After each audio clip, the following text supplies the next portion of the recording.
दोस्तों, एक बड़ी आम कहावत है, आम चर्चा है कि कानून के हाथ बहुत लंबे होते हैं।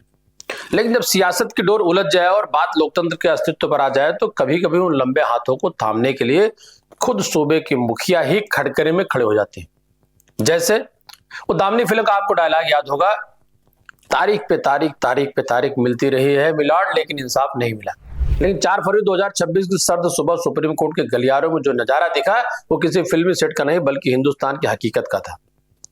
वहां कोई सनी देओल नहीं था, वहां सफेद साड़ी और काली शाल लपेटे बंगाल की सिरनी यानी ममता बनर्जी खड़ी थी। और जनाब, वो यहाँ किसी वीआईपी पास के जरिए नहीं बल्कि खुद को एक आम नागरिक बताकर लोकतंत्र की दुहाई देने पहुंची थी। इतिहास में पहली बार हुआ है कि एक मुख्यमंत्री अपने आप को बतौर वकील, उनका जो बयान था या आप ये कहिए उनके तर्कों की बात कर ले कि क्या आपकी एक स्पेलिंग की गलती आपसे आपका वोट का अधिकार छीन सकती है? क्या आपके सरनेम में एक मात्रा इधर से उधर हुई तो क्या आप हिंदुस्तान के नागरिक नहीं रहेंगे? बंगाल में आज यही सवाल एक बाउंडर बन चुका है। दोस्तों नमस्कार, मैं मनोज मिश्रा, आप देख रहे हैं यूनाइटेड भारत।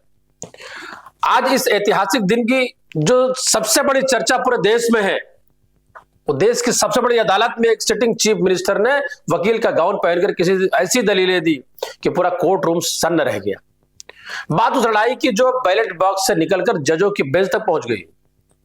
मामला है पश्चिम बंगाल में चल रहे स्पेशल इंटेंसिव रिवीजन यानी एसआईआर का। सुनने में ये सरकारी शब्द बड़ा भारी भरकम लगता है, लेकिन इसका सीधा मतलब यह है वोटर लिस्ट की सफाई, उसका पुनरीक्षण, उसका शुद्धिकरण। लेकिन ममता दीदी का इल्जाम है कि सफाई के नाम पर बंगाल में लोकतंत्र का ही सफाया किया जा रहा। जरा आंकड़ों के खेल को समझिए। 58 लाख, जी हाँ 58 लाख अगर वोटर लिस्ट से डिलीट कर दिए जाएं, 1 करोड़ 40 लाख लोगों को नोटिस भेज दिया गया।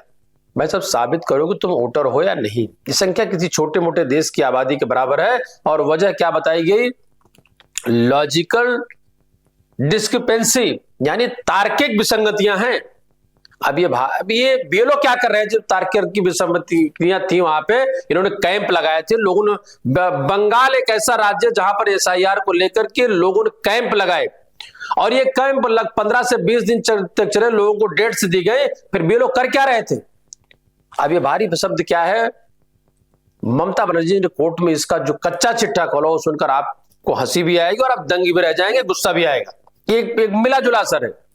दीदी ने साफ कहा कि अगर किसी के नाम की स्पेलिंग में ई की जगह आई हो गया तो उसका नाम काटा जा रहा है। अब आप ही बताइए, बंगाल में मुखर्जी, बनर्जी, चटर्जी स्पेलिंग हर दूसरा आदमी अलग लिखता है। अगर स्पेलिंग मिस्टेक पर नागरिकता छीनने लगी तो आधा हिंदुस्तान बेघर हो जाएगा। दीदी का गुस्सा 7वें आसमान पर था। उनका कहना था कि ये जो एसआईआर की एक्सरसाइज चल रही है असल में वोटर लिस्ट को अपडेट करने के लिए नहीं बल्कि चुन चुन कर उनके वोटर्स को बाहर निकालने का सर्जिकल स्ट्राइक है। लेकिन कहानी में असली ट्विस्ट तब आया जब ममता बनर्जी ने माइक्रो ऑब्जर्वर्स का जिक्र किया। चुनाव आयोग ने बंगाल में 8300 माइक्रो ऑब्जर्वर तैनात किए हैं। और ये सब कौन है? ममता दीदी का आरोप है कि ये सब बीजेपी शासित राज्यों से बुलाए गए लोग हैं। दीदी ने भरी अदालत में इसे संवैधानिक पाप करार दे दिया। उनका तर्क सीधा था, अगर घर की सफाई करनी है तो घर के लोग करेंगे, ना कि पड़ोसी को झाड़ू लेकर बेडरूम में भेजेंगे। क्योंकि लोगों का सीक्रेट या लोगों का जो पारदर्शिता या उनका जो एक अहम अधिकार होता है वो इससे छीनता है। ये एक उदाहरण की बात है। दीदी ने कोर्ट में कहा कि माइक्रो ऑब्जर्वर्स बंगाल के लोकल अफसर यानी इलेक्टोरल रजिस्ट्रेशन ऑफिसर्स के सिर पर बैठकर हुक्म चला रहे हैं। स्थानीय भाषा ये समझते नहीं, संस्कृति का इन्हें पता नहीं है और ये तय करेंगे कि बंगाल के गांव में रहने वाला रामू काका वोटर है या नहीं। उन्होंने आरोप लगाया कि चुनाव आयोग आजकल आधिकारिक चिट्ठियों से नहीं बल्कि व्हाट्सएप पर निर्देश देकर काम चला रहा है। अब सोचिए, देश का लोकतंत्र अगर फॉरवर्डेड मैसेज पर चलेगा तो नतीजा क्या होगा ये आप और हम बेहतर जानते हैं।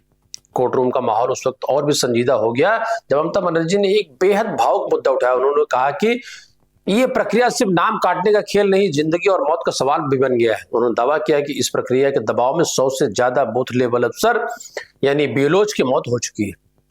सोचिए, वो छोटा कर्मचारी जो घर घर जाकर पर्चियां बांटता है, उस पर इतना दबाव कि उसकी जान चली जाए। दीदी ने काली शाल ओढ़ रखी थी और उन्होंने कहा कि यह शाल उन्हीं मौतों के विरोध का एक प्रतीक है। मानवर यही नहीं, उन्होंने महिलाओं के मुद्दे पर भी कोर्ट का ध्यान खींचा। हमारे देश में शादी के बाद लड़कियों का सरनेम बदल जाता है, पता बदल जाता है। ममता बनर्जी ने कहा कि CSIR प्रोसेस में ऐसी लाखों महिलाओं के नाम सिर्फ इसलिए काट दिए गए क्योंकि उनके दस्तावेज में सरनेम मैच नहीं हो रहा था। क्या शादी करना और ससुराल जाना अब वोट देने के अधिकार को खत्म कर देगा? Chief justice of India Suryakant साहब की बेंच इस पूरी बहस को पूरी तरह गौर से सुन रही थी और जब चुनाव आयोग के वकील राकेश द्विवेदी साहब ने अपनी दलीलें रखनी शुरू की तो मामला और भी दिलचस्प हो गया।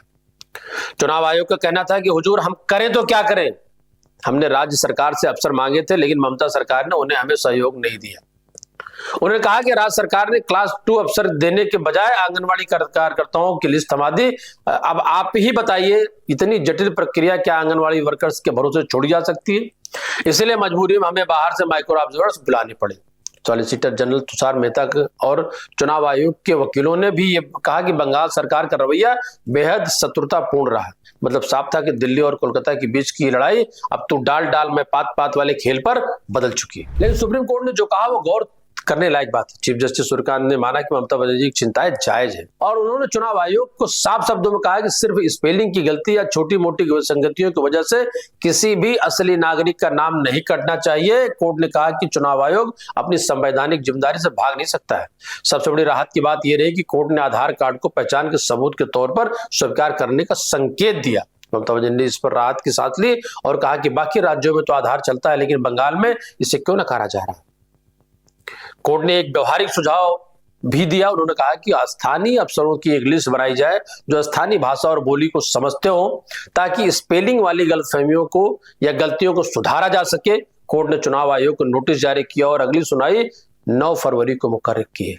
लेकिन जनाब ममता बनर्जी के लिए यह हफ्ता सिर्फ कोर्ट कचहरी के चक्कर काटने का नहीं था। एक तरफ वोटर्स के लिए लड़ रही थी तो दूसरी तरफ सुप्रीम कोर्ट से उन्हें एक झटका और भी लगा। तारीख थी 5 फरवरी 2026। मुद्दा था DA यानी डियरनेस अलाउंसेज यानी महंगाई भत्ते का। बंगाल के करीब 20 लाख सरकारी कर्मचारी सालों से अपने DA का इंतजार कर रहे हैं। ममता बनर्जी खजाने की हालत का हवाला देकर इसे टालती आ रही थी लेकिन सुप्रीम कोर्ट ने कह दिया कि ना बाबा, अब और देर नहीं। कोर्ट ने ममता सरकार को आदेश दिया कि बकाया DA का 25% हिस्सा 6 माह तक चुकाना ही होगा, बाकी 75% के लिए किस्तें बांधी जाएंगी। कोर्ट ने तो यहां तक कह दिया कि DA कर्मचारियों का हक है। खैरात नहीं है, महंगाई भत्ता कोई तोहफा नहीं है, ये तो बढ़ती महंगाई से लड़ने का एक कवच है। इसे ममता सरकार के लिए एक बड़ा झटका माना जा रहा है क्योंकि एक तरफ चुनाव सिर पर है, खजाना खाली है और अब कोर्ट ने भुगतान का डंडा चला दिया। उधर बीजेपी नेता शुभेंदु अधिकारी इसे अपनी जीत बता रहे हैं क्योंकि उन्होंने ही कर्मचारियों की आवाज को हवा दी थी। तो दोस्तों कुल मिलाकर मंजर यह है कि बंगाल में कुछ सच चुका है, चुनाव सामने है। एक तरफ ममता बनर्जी जो एकला चलो की तर्ज पर दिल्ली पहुंची, न उनके साथ कांग्रेस के राहुल गांधी दिखे, न इंडिया गठबंधन के बाकी साथी, वो अकेली लड़ी थी वकील श्याम दीवान के साथ और बार बार कह रही थी my lord I am here to save democracy. विपक्ष इसे ममता का नाटक कह रहा था। विपक्ष का कहना है कि ये सब चुनाव से पहले सहानुभूति बटोरने का एक स्टंट है। उनका सवाल है कि जब रोहिंग्या और घुसपैठिया के नाम लिस्ट में जुड़ते हैं तब दीदी को लोकतंत्र क्यों नहीं आ जाता। लेकिन सवाल तो ये हम सबके लिए भी है। आज तकनीकी की इस दौर में जब हम चांद पर पहुंच रहे हैं, मंगल पर घर बनाने की सोच रहे हैं, क्या हमारे पास ऐसा सिस्टम नहीं हो सकता कि एक आदमी, आम आदमी सिर्फ वोट देने से न रोका जाए, बाबू की गलतियों का हर्जाना या स्पेलिंग की गलती टाइप करने से उसका वोट या उसके वोट देने का अधिकार न छिन जाए? क्या लोकतंत्र इतना कमजोर हो गया है कि माइक्रो ऑब्जर्वर की रिपोर्ट सालों से उसी गांव में रह रहे आदमी की पहचान तक मिटा देगा?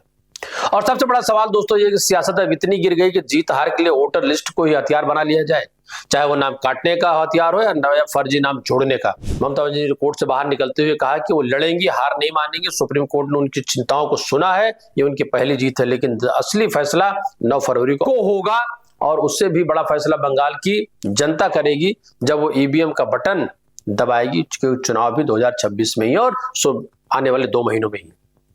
मगर जब तक वो 1,40,00,000 लोग जिनके नाम पर संदिग्ध का ठप्पा लगा उनकी सांसें अटकी हुई हैं, ना वो इधर के हैं ना उधर के। वैसे आपको क्या लगता है, क्या ममता बनर्जी का ये कदम वाकई लोकतंत्र की बचाने की कोशिश है या फिर अपनी गिरती हुई साख को बचाने का एक माइकर स्ट्रोक है, या जिस बात का आरोप लगातार विपक्ष लगाता रहा रोहिंग्या या बांग्लादेशी अन्य लोगों के वोटों की बचाने की है, क्या चुनाव आयोग वाकई निष्पक्ष है या फिर उस पर सियासी रंग चढ़ा हुआ है? आप हमें अपनी राय इस कमेंट में जरूर बताएं, क्योंकि असली लोकतंत्र या असली जज तो लोकतंत्र हो, जनता है जो अपने वोटों के लिए घर से, बीएलओ से, कचहरी से, डीएम ऑफिस और चुनाव आयोग और में अपने स्थानीय कार्यालय से दिल्ली तक दस्तक दे रहा है और उसको रिप्रेजेंट कर रही है बंगाल की तरफ से बंगाल की मुख्यमंत्री ममता बनर्जी। दोस्तों नमस्कार, धन्यवाद।